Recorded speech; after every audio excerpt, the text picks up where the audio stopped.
نبی کی جو ذات ہوتی ہے وہ لوگوں کے لیے نمونہ عمل ہوتی ہے. وہ لوگوں کے لیے نبی کو اللہ تعالیٰ ایک رول ماڈل بنا کر نمونہ عمل بنا کر بھیجتا ہے کہ لوگوں تمہیں اپنی زندگی اس نبی کے بتائے ہوئے اور اس کے گزارے ہوئے طریقے کے مطابق بسر کرنی ہے. اللہ تعالیٰ قرآن کریم میں ارشاد فرماتا ہے قل ان کنتم تحبون اللہ فاتبعونی. اے محبوب آپ ان سے فرما دیجیے اگر تم اللہ سے محبت کرتے ہو فاتبعونی تو اللہ کی محبت کے دعوے میں تم سچے جب بنو گے جب تم میری اتباع اور پیروی کرو گے. کیا کرو گے؟ رسول اللہ کی اتباع، رسول اللہ کی پیروی، آپ کے طرز زندگی، آپ کے بتائے ہوئے طریقوں، آپ کے بتائے ہوئے اصولوں پر جب انسان زندگی گزارے گا تب وہ اللہ تبارک و تعالیٰ سے محبت کے دعوے میں سچا بنے گا. تب اللہ تعالیٰ سے محبت کا دعویٰ اس کا سچا ہوگا. اب اللہ تعالیٰ نے اس آیت کریمہ میں یہ بتا دیا کہ تمہیں اگر میرا محبت کرنا ہے، تم اگر چاہتے ہو کہ تمہیں رب کا قرب مل جائے، تمہیں میرا قرب نصیب ہو جائے، تمہیں میری معرفت حاصل ہو جائے، تمہیں میری ذات کے ساتھ تقرب نصیب ہو جائے، تو پھر تمہیں چاہیے کہ تم میرے نبی جیسا بتاتے ہیں ویسا کرتے چلے جاؤ، ویسا کرتے چلے جاؤ. اور اتباع کہتے ہیں قدم بقدم پیروی کو. اتباع کسے کہتے ہیں؟ قدم بقدم پیروی، یہ اتباع کہلاتی ہے. تو رسول اللہ صلی اللہ علیہ وسلم کو اللہ تعالیٰ نے اپنے کلام پاک میں سارے مسلمانوں کے لیے مرکز اتباع بنایا کہ تمہیں اگر میرا قرب میری محبت چاہیے تو پھر میرے نبی کی اتباع کرو. قرآن کریم میں اللہ تعالیٰ نے بتا دیا کہ میں نے اپنی مخلوق میں جن لوگوں کو چن لیا ہے، اپنے لیے منتخب کر لیا ہے، وہ کون ہے؟ فرمایا ان اللہ اصطفیٰ آدم وآل ابراہیم وآل عمران العالمین. اللہ تبارک و تعالیٰ جل شانہ ارشاد فرماتا ہے کہ بے شک اللہ تعالیٰ نے آدم، نوح، آل ابراہیم اور آل عمران کو تمام جہانوں پر فضیلت عطا فرمائی. فضیلت ان کو اللہ نے چنیدہ قرار دے دیا کہ یہ میرے منتخب ہیں، یہ میرے منتخب ہیں، ان کو میں نے چن لیا ہے، ان کو میں نے اپنے لیے منتخب کر لیا ہے.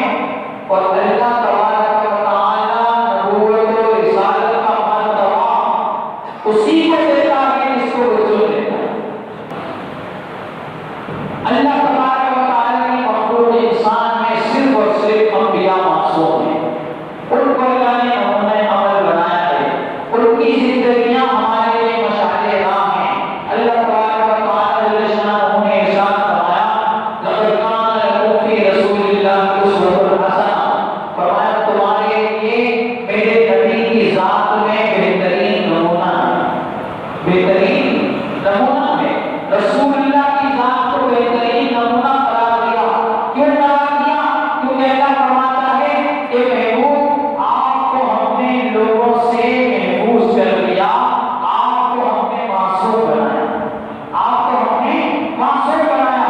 اللہ کے نبی سے کبھی اعلان نبوت سے پہلے بھی گناہ سرزد نہیں ہوا، اعلان نبوت کے بعد بھی رسول اللہ کی جو زندگی گزری اس میں بھی کبھی اللہ کے نبی کی ذات سے کوئی گناہ چاہے وہ چھوٹا ہو یا بڑا نہیں سرزد ہو. ٹھیک ہے، اللہ کے نبیوں سے گناہ نہیں ہو سکتا. اس کے علاوہ ایک اور اللہ کی مخلوق ہے، اس کو بھی اللہ نے معصوم بنایا. وہ اللہ کے فرشتے ہیں. وہ کون ہیں؟ فرمایا لا یعصون اللہ ما امرهم. فرمایا وہ اللہ کے حکم کی نافرمانی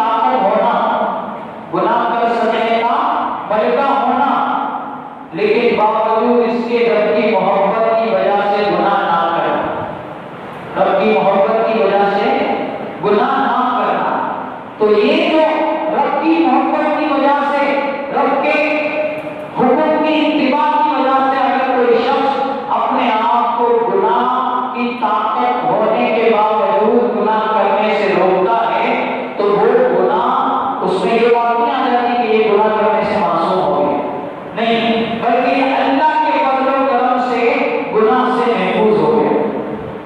تو ہم اللہ کے نبیوں اور اللہ کے فرشتوں کے علاوہ ساری مخلوق کو، کوئی بھی انسان ہو، کتنا بھی مقرب ہو، کتنا بھی بڑا اللہ کا ولی ہو، مرتبہ غوثیت اور قطبیت پر فائز ہو، یا مرتبہ امامت پر فائز ہو، یا مرتبہ صحابیت پر فائز ہو، ہم کسی بھی شخص کو سوائے نبیوں اور فرشتوں کے گناہ سے معصوم نہیں سمجھتے، معصوم نہیں سمجھتے، محفوظ ہیں، محفوظ ہیں۔ تو اب یہ کچھ مغالطے کے جو ہمارے درمیان پائے جاتے ہیں، ہمیں یہ سنت بھی مغالطوں میں جو ہے وہ لوگوں کے سن سنا کر ہم نے بھی مغالطوں کو اپنا لیا۔ جیسے ہم لوگ ائمہ اہل بیت کے بارے میں الفاظ استعمال کرتے ہیں، ائمہ معصومین، کیا ائمہ ہیں؟ تو یہ معصوم ضروری ہے، یہ معصوم جو ہمارے درمیان بول بھی دیا جاتا ہے، اس کے بولنے میں مطلب اگر عقیدہ یہ ہی جو میں نے بیان کیا کہ ان کو ہم گناہ سے معصوم نہیں سمجھتے تو بول دینے میں حرج بھی نہیں، کوئی حرج، کوئی گناہ نہیں ہے، لیکن وہاں معنی یہ نہیں کہ جس طرح نبی معصوم ہے اس طرح امام بھی معصوم، ہر چیز یہ مطلب نہیں ہے، ہر چیز یہ مطلب نہیں ہے۔ نبی کے جیسا معصوم، فرشتوں کی طرح معصوم کوئی اور نہیں ہو سکتا۔ جو ائمہ اہل بیت اطہار ہیں وہ معصوم نہیں، وہ معصوم نہیں ہے، وہ دوسرے انسانوں کی طرح ہیں۔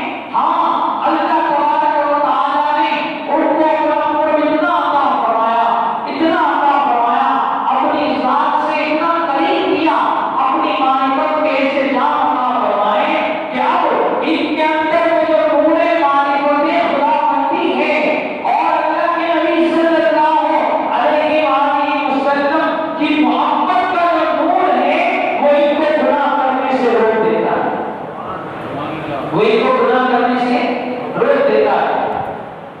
اب ایک باطل فرقہ ہے جو حضرت سیدنا مولانا مشکل کشا، حضرت خاتون جنت فاطمہ الزہرا، حضرت امام حسن مجتبی، حضرت امام حسین، ان لوگوں کو اور ان کے ساتھ جو دیگر ائمہ اہل بیت کے بارے یہ جتنے ہیں، حضرت امام زین العابدین، امام جعفر، امام باقر، امام جعفر صادق، امام موسیٰ کاظم، اسی طرح امام موسیٰ رضا، امام نقی، امام حسن عسکری اور حضرت امام مہدی تک، ان ساروں کو یہ لوگ کیا سمجھتے ہیں؟ یہ باطل فرقے سے تعلق رکھنے والے لوگ یہ معصوم سمجھتے ہیں، یہ کیا سمجھتے ہیں؟ معصوم، یعنی جس طرح نبی کی ذات میں اللہ تبارک و تعالی یہ ملکہ رکھ دیتا ہے کہ نبی گناہ کر ہی نہیں سکتا، اسی طرح جو امام ہوتا ہے ان کے نزدیک وہ بھی نبی کی طرح معصوم ہوتا ہے۔ ایسا حدیث ہے، ایسا حدیث، اس کی دلیل میں آیت قرآن پیش کرتے ہیں، انما یرید اللہ لیذہب عنکم الرجس اہل البیت، کہتے ہیں کہ اللہ نے ارادہ فرما لیا اہل بیت کہ تم سے گندگی کو دور کروانا، لیذہب عنکم الرجس اہل البیت، تم سے گندگی کو دور فرما دے، ویطہرکم تطہیرا، اور فرمایا تمہیں پاک صاف اور ستھرا کر دے۔ اچھا ایک بات بتائیے، گندگی سے پاک کون سی چیز ہوگی؟ جس پر گندگی ہوگی، جس پر گندگی ہوگی کوئی بات ہوگی، کپڑا گندا نہیں ہے، کوئی نہیں کہے گا کہ نماز پڑھنے سے پہلے اس کپڑے کو دھو لو، کپڑا پاک ہے تو دھونے کی ضرورت کیا ہے؟ اس پر گندگی لگی ہوئی ہے تو ہم کہہ رہے ہیں کہ بھائی نماز تمہاری جب ہوگی جب تم اس گندگی کو اپنے کپڑے سے دور کرو گے، یا جسم پہ گندگی لگ گئی ہے، جب تک تم اپنے جسم کو پاک نہیں کرو گے تو تمہارے جسم کو گندگی کے ساتھ ملوث ہونے کی وجہ سے تمہاری نماز نہیں ہوگی۔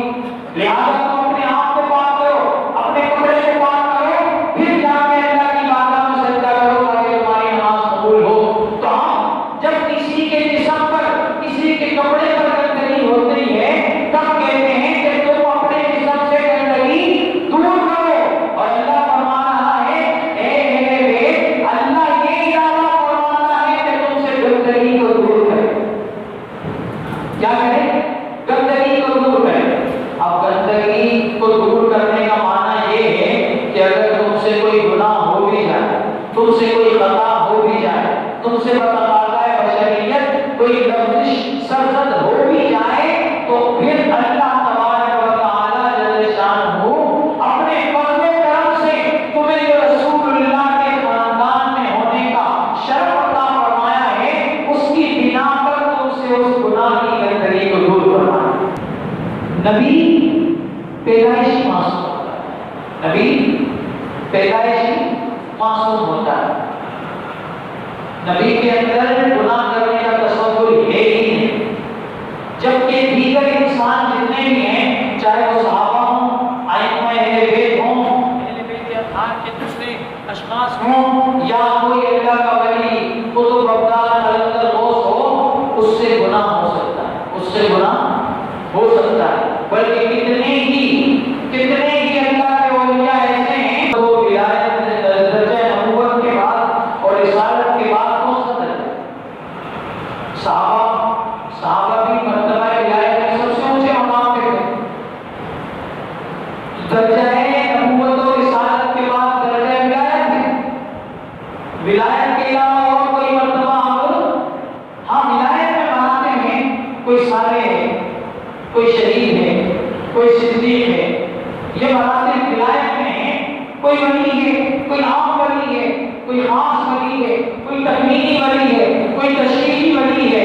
یہ ساری چیزیں مرتبہ ولایت سے تعلق رکھتی ہیں. کسی کو اللہ غوث بنا دیتا ہے, کسی کو قطب, کسی کو ابدال, کسی کو فرد, کسی کو قلندر, اور کسی کو عام اپنا کو عطا فرما کر دوسروں سے خاص کر کر مرتبہ ولایت کو فائز کر دیتا ہے.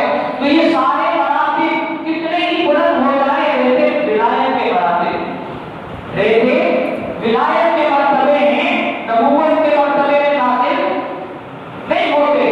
تو اب اللہ کے انبیاء کے بعد چاہے وہ صحابہ ہو, چاہے وہ ائمہ اہل بیت ہوں, وہ سب کے سب کتنے ہی بلند مرتبے پہ پہنچ جائیں, رہیں گے اللہ کے ولی. اب نبیوں کے بعد کوئی بھی شخص ہو, کتنے ہی بلند مرتبے پہ پہنچ جائے, وہ رہے گا کیا؟ سارے بولو اللہ کا ولی. وہ ولی کے مرتبے میں تو ترقی کر سکتا ہے, لیکن اس مرتبے سے بڑھ کر درجہ نبوت میں داخل نہیں ہو سکتا. اور عصمت فقط نبیوں کے لیے, عصمت فقط رسولوں کے لیے ہے. معصوم ہونا انسانوں میں فقط رسولوں کا خاصہ ہے, فقط نبیوں کا خاصہ ہے. نبیوں کے بعد کوئی شخص کتنا بھی اللہ کا قرب حاصل کر لے, وہ معصوم عن الخطا نہیں ہو سکتا. کوئی کچھ بھی ہو جائے نبی نہیں ہو سکتا. کوئی کچھ بھی ہو جائے نبی اللہ بنا کر دیکھتا ہے. اللہ عالم ہے اس لیے فرمایا میں اپنی رسالت میں جانتا